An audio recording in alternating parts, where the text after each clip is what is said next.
Okay, it's recording. Perfect. Welcome back to the channel. Today I just wanted to do a very casual career Q&A. I have done a Q&A in the past, and it's actually been a year since I've done it, but that was more of a personal one. And these days on my vlogs, I've noticed you guys have been asking me very specific career related questions. So I just wanted to take this opportunity to answer some of them. And I also asked on my Instagram page, so most of the questions are from my Instagram page, but I think in general though, it really does represent all the questions that I've been getting. So let's get started. Also, I am using my new iPhone as a microphone just because I kind of wanted to test the audio on this. Okay, so as you could see, Howell is already trying to get into my frame and bothering me, but it's okay because I know you guys really love Howell. Let's dive into the very first question, which is what type of development do you do? I'm specifically a backend software engineer, and I have done a little bit of front-end work, but that's just because at Amazon, even if you're a backend software engineer, you are kind of required to do some sort of front-end work. Not like you're required to do, but it's expected that you would know how to do it. So I have had a little bit of experience doing some sort of front-end work, but primarily I am a backend engineer. That's where I'm most comfortable with and what I do on a daily basis. It's actually been a few hours since I was recording this Q&A. Since then, I took a shower because I just got back from a workout, and I thought Howell would stop bothering me by now, but as you could see, he is still here. So let's just continue. So let's move on to the next question, which is, what is the most complicated thing about working as a software engineer? I think this is a really good question, especially for those who are interested in this career path, or if you may be studying it in school. I think whatever you learn in school, it's so different than the actual real life experience working as a software engineer. Honestly, I would say that the coding part is the easiest part of the job because at this point, you should be able to translate any business logic that you have in your head into code. So that should be like you're writing English at this point. But I would say like the most complicated part is the actual design part of software engineering, where you need to design a software application for whatever use case to solve the real life problem that you're facing. And I would say it's most complicated because you could have a lot of iterations of the design, and you have to go through a lot of design reviews with your peers and your senior engineers. Another complicated part about the job, I would say, is that you're constantly learning, and that's not necessarily a bad thing. I truly believe that you should constantly be learning in your career, and if you're not, maybe you should reevaluate if this career is for you, because I just think it's always important to stay curious and be learning new skills. And that's just one of the joy of having a career, I would say. Yeah, I would say that's one of the complicated parts, because you could be banging your head for hours because you don't understand like a certain nuance of a new language. And that could cause a lot of bugs. But yeah, I would say that's one other thing that's complicated. All right, so now let's talk about imposter syndrome and burnout. This was the most common questions that I've been getting, and that just shows you that everyone deals with imposter syndrome and burnout, and we all deal with it differently, but it's like just something that is so common within our industry. And I don't know if it's common to feel like this in other industries, but definitely like in the past few months, I've had so many friends come up to me and like tell me about how they're feeling like major imposter syndrome, and they feel like they don't belong here and they're just struggling with confidence. Of course, I went through a phase where I didn't feel confident as a software engineer, and I felt like I didn't deserve to be an engineer at Amazon, honestly. And the thing is, even the most intelligent people I know, they also feel the same way, which is like mind-boggling to me, because they are genuinely like the smartest people that I've ever met and the most talented engineers that I've met. And I think that's the whole thing. Like when you're working with other people, you're not going to be the smartest person, most likely. And that's kind of like the beauty of it, like beauty of having a team and working with other people and collaborating with different teams, is that you get to learn from them. And I think part of imposter syndrome comes from maybe you're comparing yourself with other people. I've definitely did that, which is why I had the imposter syndrome. I definitely have overcome that in a way though, because I constantly remind myself like, yeah, I do deserve to be here. I'm obviously still learning. I'm not going to be the best at everything, but I'm going to try my best and I'm going to try to solve the problem the best that I can. I honestly think that it's a mindset change, and once I stopped comparing myself to my peers, I feel like the imposter syndrome just lifted away naturally. Instead of like comparing myself, I would want them to help me. Like I would ask for help, because if they're more knowledgeable of a certain topic, or they're able to help me better than I am able to help myself just by doing something alone, like of course I would want to ask them and I learn from them. And that really has changed the way I feel in my career, because once I'm able to learn from them, like later on, I could help someone else. And that has happened. Like it's a whole chain. Like you learn something and you could pass it on to the next person. And that kind of boosts your confidence, to be honest, because like, say like 6 months ago, you weren't even able to figure this out, but now you're helping someone else. So it's like just a full cycle and you feel good about it. And that's really helped me. I don't know if that would help you guys, but that's how I kind of battle imposter syndrome. All right, so the next question is related. How to stay confident and handle fear of failure as a software engineer. I want to touch base on the second part of the question, is how to handle fear of failure. And I don't know, I feel like everyone will fail at some point in their life, especially in their career. And there's definitely been moments where, for example, like I had my very first design review. I honestly thought it was like a total bomb because it was my first time. I couldn't answer a lot of questions, even though it was my own design document. But it was just like complicated because it was my first time doing something like that. It was my first time leading a meeting and my first time designing any sort of software application. I would say that was my failure moment, but of course, like I learned from it. So I wouldn't be necessarily like fearful of it, because you do end up learning from all of your mistakes and failures.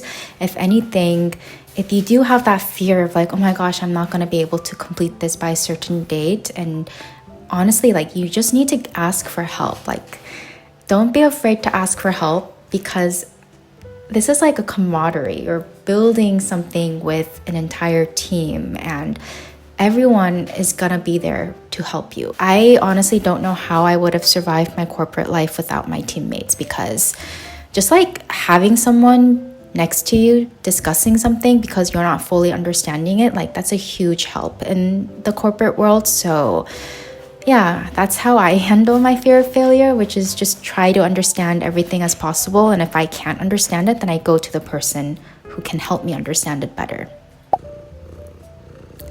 Okay, so Howell is back, but let's talk about my burnout. And I've been in the corporate world for 5 years now. In November, it'll be 5 years, which is really crazy to think about. During those 5 years, I've had cycles of burnout, but I had my worst case of burnout just this past year. I would say from November 2023 to March 2024. That was the worst months of my corporate career, and that was because I was on this project, an away team project specifically. And it just drained all of my energy. It caused me so much stress. I was really unhappy. There was just a lot of toxic energy as part of this project, and it just led me to burnout. It was the worst experience I've ever had. I was working at night as well. Like there'd be moments, there was like a couple weeks where I was writing code at night because I had to finish unit tests or like finish doing something, and it would just take me a long time because this was an away team project and I was setting up a microservice in that team. Oh my god, Howell is really nonstop today. Anyway, about this away team work, I'm not sure if away team projects is a concept in other companies. Please let me know if they are. But what it means is that essentially I was landed over to a partner team to do a project because they didn't have enough resources in their team to support us in our needs. So I had to basically work in their team for like X amount of month to finish this project. It was just a really bad experience for me because there's a lot to onboard, but you're not really given a lot of time to onboard. So it was very like rushed in my opinion. And of course, like we have to make the project deadline. So that was really stressful as well. On top of that, I had to work with a really bad senior software engineer. And when I say bad, I'm not saying that he wasn't competent at his job. He was very smart. He was a very intelligent person. Okay, so voiceover Jen is here. I actually decided to cut this audio off as I was editing just because I wasn't feeling comfortable about the way I was speaking about this person. Basically, it just wasn't a great co-working experience, and throughout the duration of this project, this person unfortunately made me feel immense self-doubt, and that pretty much just sums up everything as vague as possible. But let's continue. That was one of the reasons that led me to leave my previous team, was because I just couldn't deal with working with that partner team anymore. And it's my first time mentioning this on the channel, and I think it's okay to mention it, and I honestly just want to be very transparent with you guys. But that was the reason for my burnout, and what helped me was that I honestly just left the environment in that case, and I switched teams. But it came to a point where I couldn't sustain that lifestyle anymore and that level of stress that I was getting from work. And to be completely transparent with you guys, I left because I had the opportunity to leave and find a different team within my company. That's what I would recommend if you're dealing with really bad burnout, especially because of the workload you're experiencing in your team. But if you're in a situation where you can't leave your team or you can't leave your company, I would say you just need to create better boundaries for yourself. And one of the boundaries that I committed to when I was early in my software engineering career was that I told myself that I'm going to log off at a certain time and not log back on. That's because I had the tendency to log back into work towards the evening because I just really wanted to finish resolving a comment on my CR, for example, or I had a bug and I just really wanted to fix it. And so I would log back on in the evening and then work a couple more hours. But I stopped doing that because it's not sustainable in the long run. So till this day, I give myself a hard stop, which is around 5:30.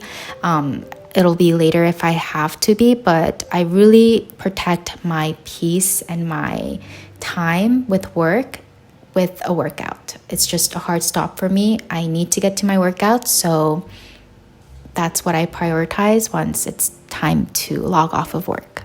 I'm honestly a bit triggered talking about my burnout experience with that really bad senior software engineer. So I'm gonna just try to calm down for a bit.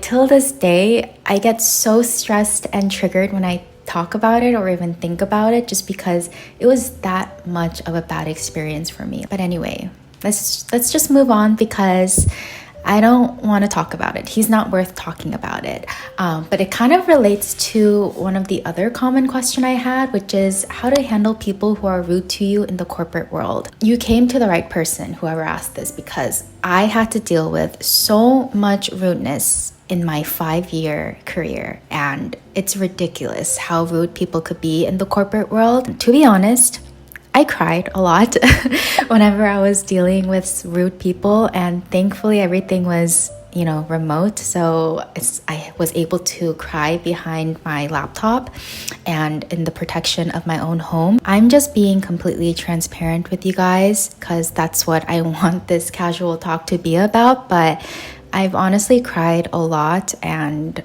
it's just hard being a female engineer in such a male-dominated space sometimes, because I tend to find that it's my male colleagues or male peers that tend to be more rude. And I'm not sure if it's just because they're not as emotional intelligent as females are, but there's a lot of moments where I feel like they could have said things nicely, or they could have worded it differently. And I always doubt myself. I'm am I being too sensitive? But I'll ask my other female friends who are in the industry and are also software engineers, and they'll completely validate me. And I've had a lot of moments where I had to validate my other female engineering friends as well. No, this was rude. You're not overreacting. this guy was being really rude to you. But that's how I kind of deal with it personally. But externally, to that person who's being rude to me, I never stoop down to their level. I never give them the same energy that they're giving me. I always respond with kindness because there's no reason to stoop down to their level. Like if they're being passive aggressive, you shouldn't tarnish your own reputation and be passive aggressive back. Like you should just keep your head high, kill their energy with kindness and logic, and leave it at that. I wouldn't try to be rude back. I wouldn't try to be petty. I would just, I would just be myself and be kind and give very short answers, if anything. I don't know if that helps, but I know that a lot of people deal with rudeness in general differently, but I personally don't like giving bad energy off, especially just because that's not who I am. So especially in a professional environment, I never try to be rude. I just deal with it on my own emotionally, but professionally, I just stay kind and use logic over emotion at that type of instance. Again, this is just my experience with how I deal with rudeness in the corporate world. So if you guys have a different experience or would like to share how you guys deal with it, please comment down below because I'm sure it'll help some other folks who are reading the comments. All right, so now moving on to a more lighthearted question, which is how I started my software engineering career. I have a whole video dedicated to that where I talk about my entire journey to now. I'll link it down below in the description box, so please check it out. It's like a 10-minute video of me just blabbing on about how I got into software engineering. So please go check that out if you're interested, because I did have a non-traditional path into how I got into this career, so maybe you'll relate to it. All right, so I think this Q&A is actually getting pretty long, so I'm just going to close it off with a couple of questions that I thought was noteworthy. Someone asked if I feel like I face discrimination because I'm a female in the engineering space. To be honest, I don't think I necessarily faced any discrimination. Maybe people are nicer to me because I'm the only female in the room most of the time, but I don't know. I think it is an interesting topic to maybe dive deeper on with my other female engineering friends in a different video, because I truly think this is an important topic. Let me know if you guys would be interested in that. I personally haven't faced any discrimination. Yeah, but anyway, let me know if you guys would like a dedicated video about like just me and my female software engineering friends talking about what it's really like being a female in tech. I think that would be a nice video. What do you think? Okay, so that is it for my very first career Q&A. Let me know if this was helpful and if I should do more of these in the future. There were a lot of questions, but I did just try to consolidate the most commonly asked ones. I definitely wanted to talk about my imposter syndrome and burnout as well, because I feel really strongly about those two topics. But yeah, this is just my experience, and let me know if you guys would like more of these little career Q&As. And hopefully they were helpful to you guys or just gave you some sort of validation that we all go through something similar. Okay, bye. I'm getting really tired because it's like 9 p.m. right now, but I'll see you soon. Bye-bye.